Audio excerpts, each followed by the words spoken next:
If you have said to yourself, I should write that, or if someone has said to you, you should write that, then I'm talking to you because you need to write.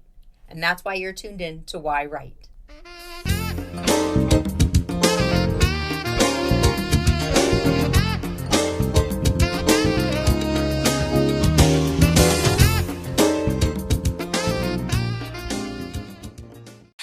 Hi, welcome to Why Write. I'm your host, Angela Grout, and thank you for tuning into this episode of Why Write, where we learn why writers are writing, what they're writing, and perhaps if you're a writer, you're going to learn something from this episode to find out how you can start writing your story too.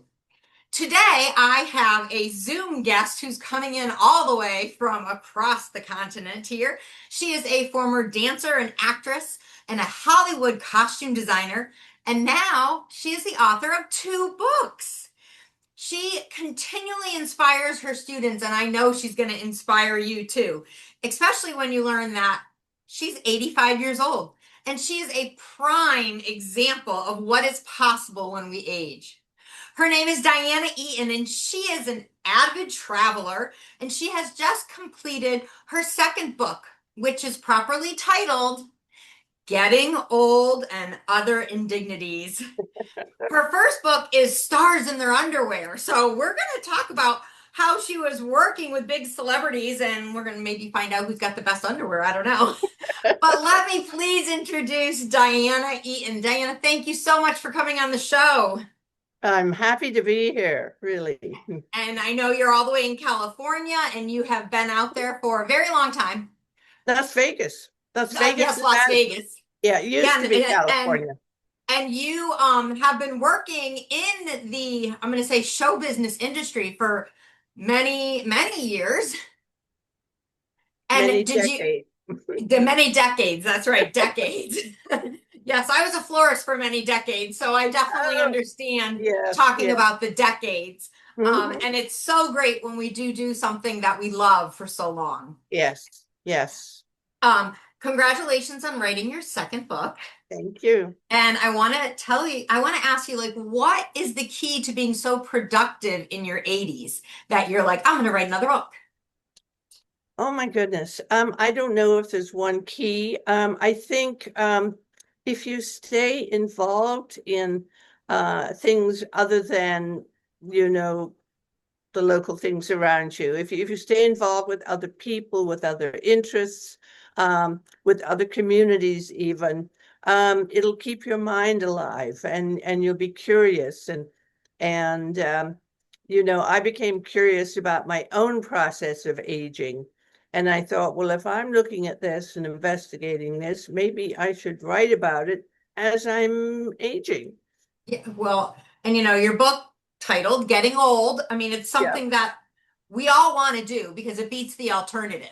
Exactly. So, and you were talking about, like, when you were retiring, like, so many people, I believe, think, okay, we're going to work really hard and then retire. And then, when did you feel it was time to retire? And what was the struggle with that decision? And then how did you had this glamorous career, which you retired from. However, when did you decide you were going to walk away from this career? And tell us a little bit about the career too. Well, actually, the first time I retired, and I retire almost monthly. But the first time I was in Los Angeles, where I spent 35 years, I was designing a very successful NBC soap opera called Passions. And soap operas were starting to lose viewership, and they were starting to cost a lot of money. And the studios, they want to always find ways to cut corners. So, the soap operas very often have 20, 25 people on full-time, contract, and lots of sets and costumes and all of that. So you did all the costume designs with set design. I did 5 years of costume design for Passions. And then actually what happened is the show got canceled. Now, I was 68 And a lot of the producers seemed to be getting younger and younger. The producers that I knew were all retiring themselves. So it kind of felt like the writing was on the wall. If I remained unemployed for a long time, we would go through a ton of money. So um, my husband and I decided to retire to Las Vegas, which had the same kind of showbiz appeal and lovely weather. And, so this was our choice to retire. But once we made the move, I felt very disconnected from my world. I felt disconnected from all the people that I saw every day, from the structure of it, from the moment to moment challenges that I was able to solve. And I felt totally useless and lonely and just kind of cut off. So bit by bit, I crept back in and I started working on a low budget films here in Las Vegas. So you retire, but then you kind of go back into it. Yeah. And like you said, you're in your 60s then. So as Mhm. much as you've had this very long career doing costume designs and worked with Yeah. some very fabulous and incredible people. Yeah. um, you've definitely kind of came back around to get back into it, but then you started Mhm. writing. Like, Yeah. when did you start writing and why did you decide to like kind of, right, and your first book was about celebrities in their underwear. So, I Yeah. mean, it's a funny Yeah. title. It's definitely, Yeah. Yeah. a memoir. So, what made you write that? Well, I knew that I had a lot of stories that I'd sort of accumulated in my brain over the years. And I'd written blogs, short stories in a sense about some of my experiences. And I kind of wanted to turn it into a book. So I started to map out a kind of a timeline. And then I realized I wanted to go back to the very beginning and also include my dancing career on Broadway because I was on Broadway at a time that I think was just a golden era. I'm sure everyone thinks that era is the era, but No, no, tell us um, about the air. well, I was working with Stephen Sondheim and Hal Prince and Carol Burnett and Zara Mostel.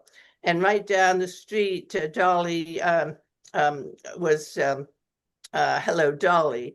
And right down the street and the other way, Barbara Streisand had just opened in Funny Girl, which was a huge hit. So I was surrounded by shows that were, really history making and by stars of the, highest order. So it was a great, great time. So that You're, was really the first half of the book is my career as a dancer. And then the second half of the book was my transition to costume design and how that started sort of slow and then built and built and eventually I found myself working full-time designing television dramas and sitcoms and movies and you know have you all of always that. been into fashion? Yes, I've always loved fashion, um and I've always loved clothes, just clothes. um from teenage years I wanted a ton of clothes. You've lived a life that's like I can only dream of. I would have loved to have danced on Broadway. So thank you for doing it for me Ah, because bless it's you. fabulous. So as a writer, I have to ask you, like when you're writing about, working with celebrities like Yeah, Carol Burnett and George Clooney and yeah, Diana Ross and Betty yeah, White, I mean, these are yeah. people you've seen in their underwear. Yes. When you've written the stories about them, do you need to get their permission? How do they feel about you kind of tell all? Well, the only person that I ever signed a NDA was Diana Ross. And I mean, the others were just people that we were working with every day. I think it was sort of before everybody got paranoid or, the whole era of celebrity gossip and the internet. Um, so I really didn't ask permission. These were my experiences, and I own the experience. Um, and I'm also not a negative person. I wasn't going in there to tell dirty stories and, gossipy things. I, So, I you know, love that you said you own the experience yeah. because it's so true. Like, especially when we're writing our memoirs, like, when you're telling something from what you remember, that's the Hmm. experience you have. I mean, you and I can both Yeah. write something about this episode Yeah. today, and we're both Yeah. going to experience something a little differently, and Yeah. we own that experience. Yeah.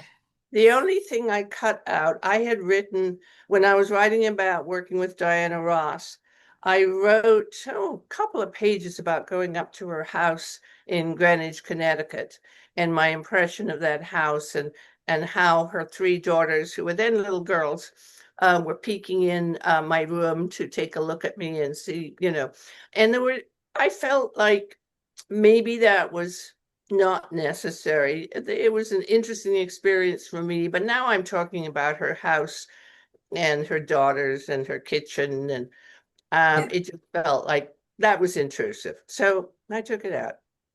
Interesting. Yeah, I mean, it's like where you kind of, as we say, like trim the fat on a story. Where is it Yeah, necessary to have it in there, and is it yeah, something that is gonna expose slash embarrass, someone that, you don't need to know those details. But again, you're seeing these stars in their underwear. Like, what kind yeah. of underwear does George Clooney wear? Well, I mean, it's a funny title because obviously it's a double entendre. Yes. Yes. When we're in the fitting room, we are with the actors, when they, trim down to basically nothing because we're trying on clothes. Yeah. Um, but it's also metaphorical. Yes.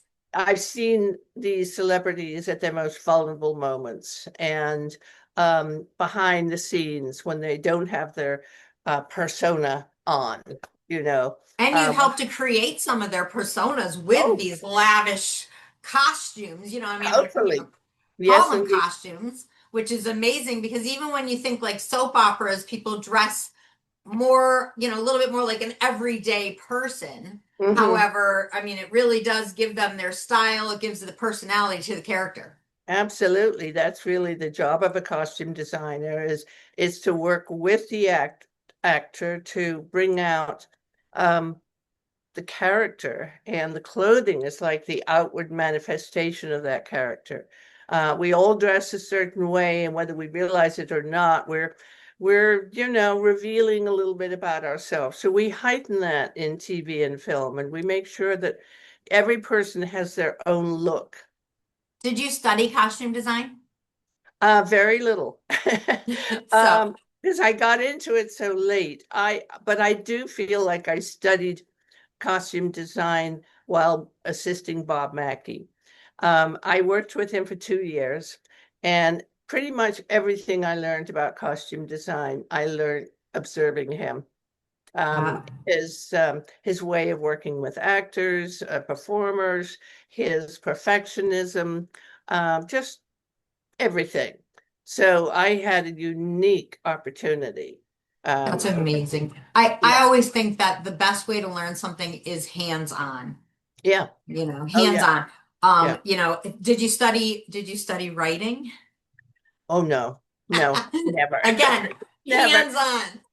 I mean, I No, didn't I didn't study floral design, and I was a florist, a high yeah, designer for 33 years, so I yes, get it. Like when you yes, get into it, you mm, you can do it. yes. When you started writing, like Mhm. because you didn't study it, how did you start? I mean, besides picking up a pen and writing, did you know what you were going to be writing? Yes. And I do want to sort of correct when I say I never studied writing. I have to give a shout out to our mutual organization, the International Women's Writers Guild, because I had written the first draft of my book, just from memories and from old blogs, um, and then I went to a summer conference and realized, that I needed a story arc. I Yeah. needed a theme. I needed to capture people at the very beginning of each paragraph, Yes. about each chapter rather. Yeah. And The International Women's Writers Guild, I cannot speak highly of. I'm proud Yeah, that we're sisters in this yeah, sister organization. And I mean, I discovered them during the pandemic because they were doing a lot online. yes, And, yeah, it was really great for someone who's like that, writer at home, closeted yeah, writer, to get that experience. Because, yeah, like you said, you start to learn what the story arc is and how to introduce your characters. yes, And yes, their in-person conferences in the summer, I can't speak yeah, highly. yeah. Well, I mean, I can. They're awesome. Indeed, they're wonderful, and I learned so much from some of those writers and teachers, and um, that I use their wisdom every day when I'm writing.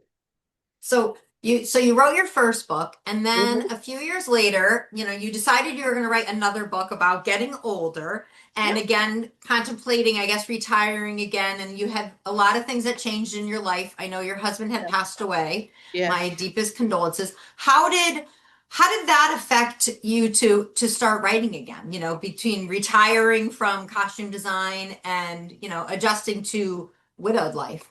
Well, first of all, the whole word retiring is kind of foreign to me. Retiring sort of means pulling back, withdrawing.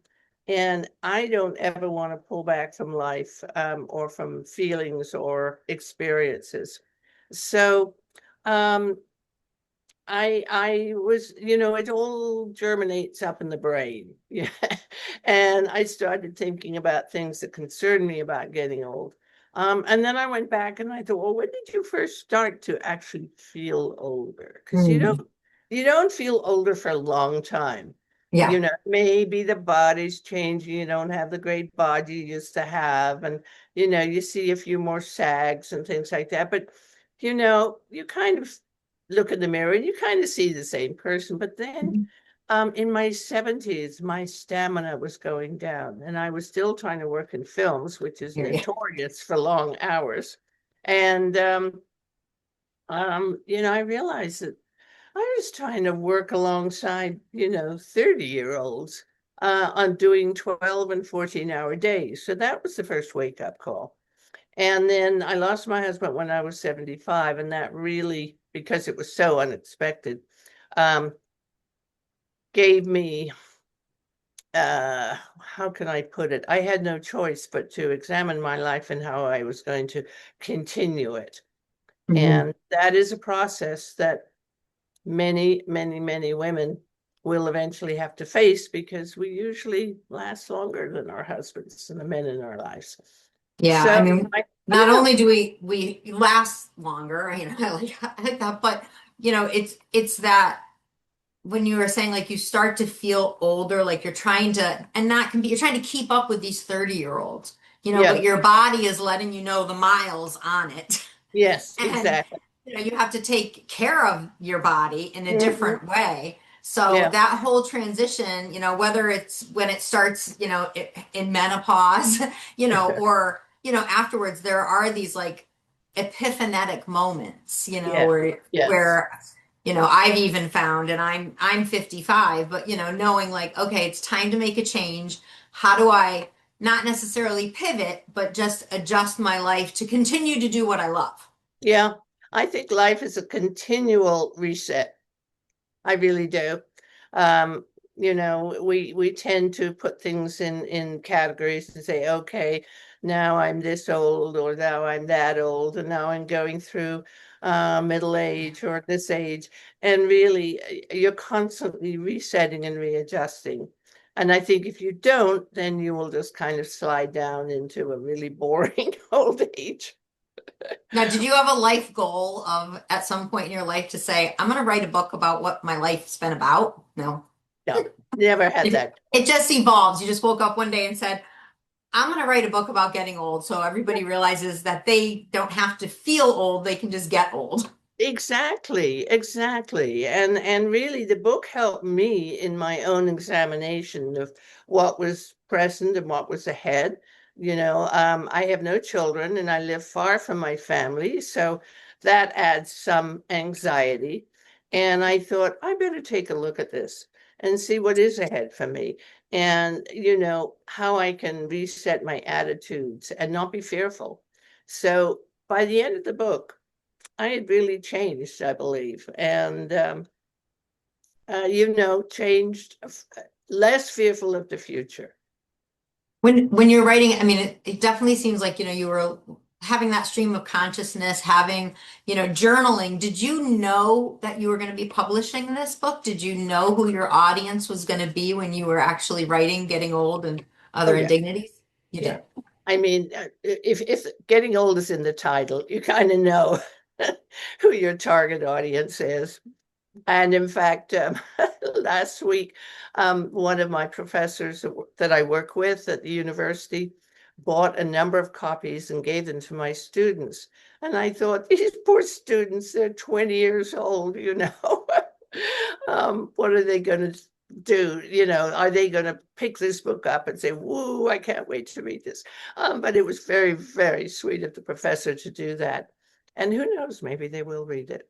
I would read it at that age, and of course I read it at this age, and it Yeah. is inspiring because there's so many times in life where I think people have, kind of been groomed that you're going to get to a certain age and you just Fade away. exist. Fade You away. fade away. You become And to invisible and irrelevant. Yeah, so writing, when you were writing this book, I know we had talked a little bit about how, it kind of gave you your, got you back dancing into the world, Yeah. you know, Yeah. and it gets you out of your funk, no matter what your age is, to know that you still can make a difference in the world, whether it's, Yeah.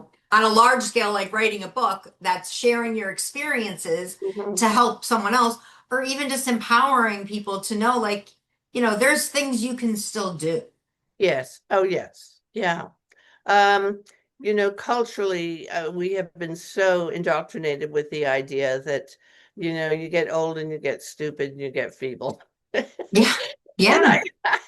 I hope to show that, I mean, the body is going to do what it's going to do. I'm not Mhm. sitting here saying, oh, I'm not going to have illnesses.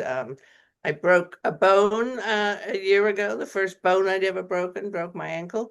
Oh, Things, are going to happen. And the older I get, the more likely they are to happen.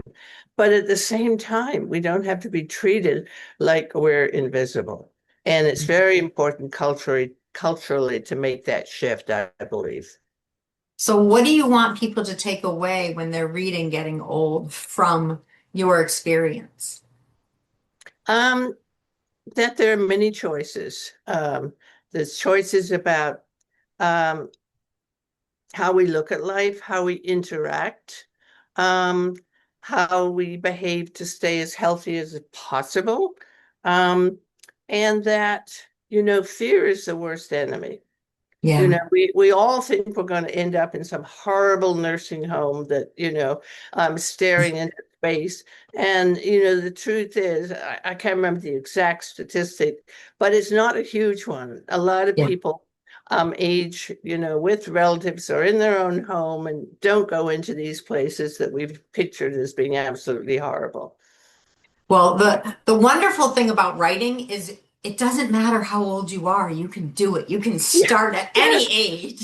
So exactly. it's definitely empowering to know that, you're writing in your 80s and, people can still tell their story Yeah. however they want to do it. Yeah. I'm super fascinated, super impressed with the career that you've had in show business. I mean, as a dancer, as a designer, working with all these incredible celebrities who have influenced your life and influenced my life, you know, like, can I ask you, like, maybe, like, what was one of your favorite movies that you designed for? Or, Well, I loved doing, it wasn't the film, but it was a TV series based on the film, A League of Their Own. It was like redoing the movie because we had Penny Marshall directing and writing. We had Gary Marshall, her brother, participating. We had Tom Hanks directing one episode. Um, and we went out on location and filmed all the baseball scenes.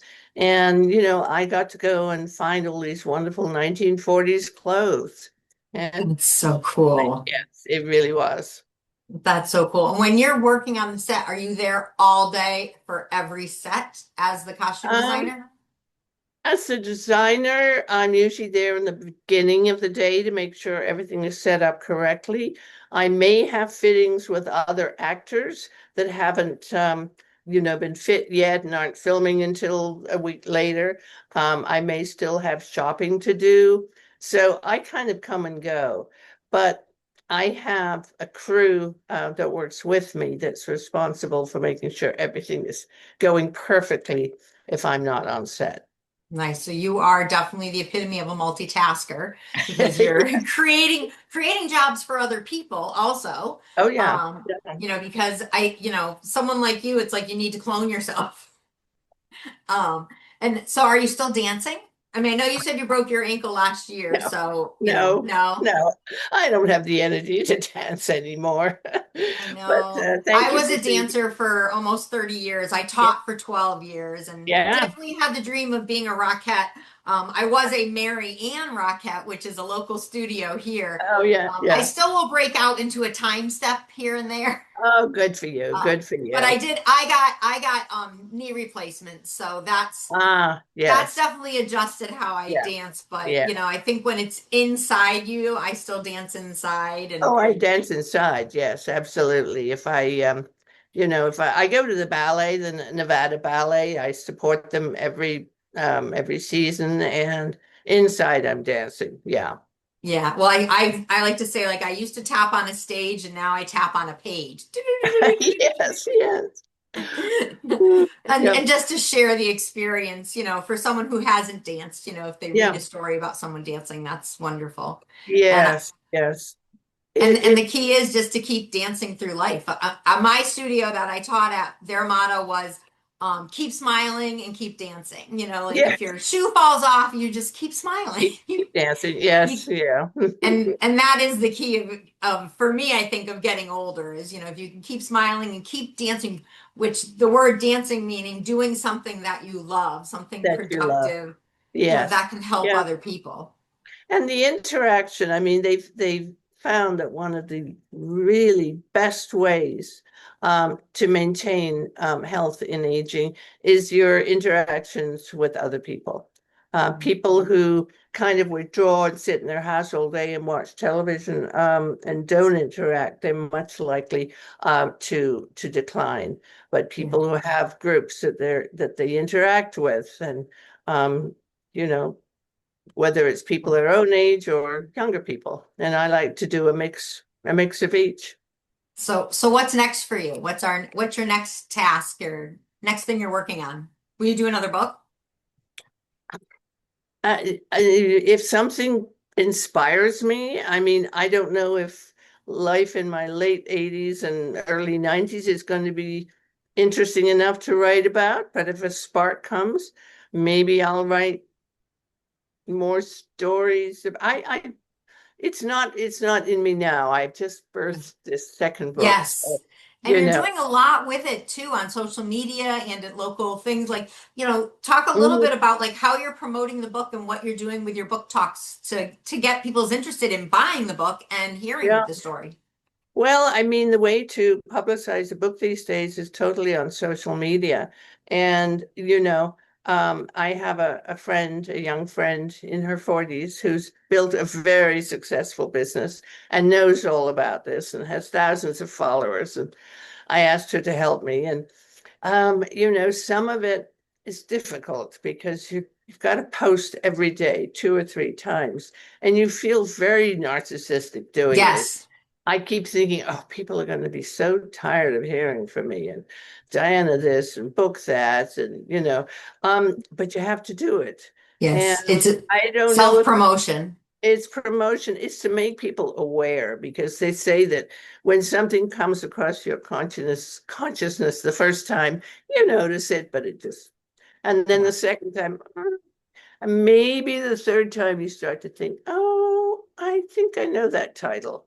And Yeah. it takes 6 times for them to see something where they actually make a move.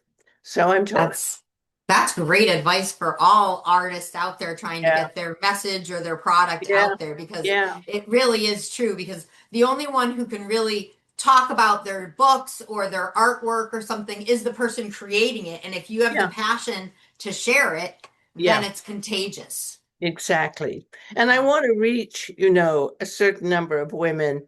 Um, There are books about aging, there are groups, there are discussions, there are Substacks, and it's a lot of work because it's a huge world out there. And every time I go on Substack and then I see, that there's 50 other Substacks and they all have followers. And, you really have to research where your audience is and try and get to them. Yeah. Oh, this has been fabulous. So I just want to throw this out there, a little thing. Like if you happen to be having a holiday party and you're inviting any of these celebrities to your house, I would love an invitation. I would love to sit down with some of these people and interview them and talk to them. I mean, Yes, oh my gosh, I always think I would love to write a show kind of like the Carol Burnett show because I just yes, think like that kind of show needs to be back out there. It's hilarious. I It's know. that there's not a lot of shows out there that are just like that can just get you into another world that makes you laugh, Yeah, and just enjoy it because there's so many of those reality shows out there right now and yeah, yeah, crime stories and things. yeah, So yeah, yeah, things yeah. like Now that. that the days of the old variety shows they seem to be gone. Maybe they'll come Nope, back. I'm gonna bring them back. I've been doing some Okay. vaudeville routines and I'm an old soul, so I'm all ready for to bring it all back in for Yeah, sure. yeah. Well, thank you so much. Where can people find not only the book Getting Old and Other Mhm. Indignities, but they can also find your other book, Stars in Their Underwear? They can find both books on Amazon.com. You just need to go on the website and search by the name and the title, and both books are there. If you can't find them, just go on my website, and there's lots of little buttons and links. And my And your website is website is? DianaEdenDesigns.com. And We'll if put all all else, those links here for sure. yeah. And if all else fails, remember my name, Diana Eden, Google me, and there'll be a lot of little ways to get to me. All right. Well, thank you so much for taking the time to come on the show. I'm so glad it worked out that we could Thank Zoom you. across country like we're in the Isn't same it amazing? room. I And know. I am Amazing. excited to have this new friendship with you and just to Yes, follow you and yes. see where you're going and what you're going to do because you really are, you inspire me. Thank you. Thank you. Thank Thank you. you. Hmm. Thank you. And I want to thank the audience and Studio 954 for making this show possible. I love to interview writers. I'm a curious person, which means I guess I'll live for a long time. I always say I'm going to live to 130, and maybe my age or my weight, but either way, I'll be happy. I hope that this show has inspired you to start writing your story, or at least inspired you to go pick up the book and read it, because Diana Eaton's book is absolutely fabulous.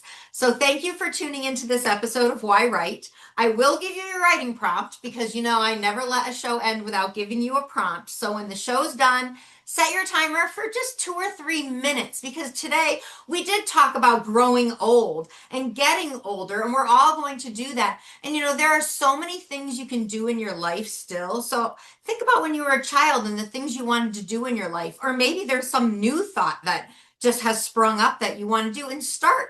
We're not going to call it a bucket list. We're going to call it a goal list. So just make a list of the things that you want to do now that you are growing older because you're older and you can make your own decisions and do what you want to do. And there's a lot of life to live. So do that for your prompt today. That's your homework. And thank you for tuning into Why Write. I am your host, Angela Grout. Please check out all of the books for all of my guests that are on the show. The links for Diana Eaton's books are at the bottom. So are my books. So please share this episode, subscribe to the podcast wherever you're watching it, if it's on YouTube or Amazon, Apple, Spotify, whatever it is. I thank you so much and have a great day. See ya. Hi.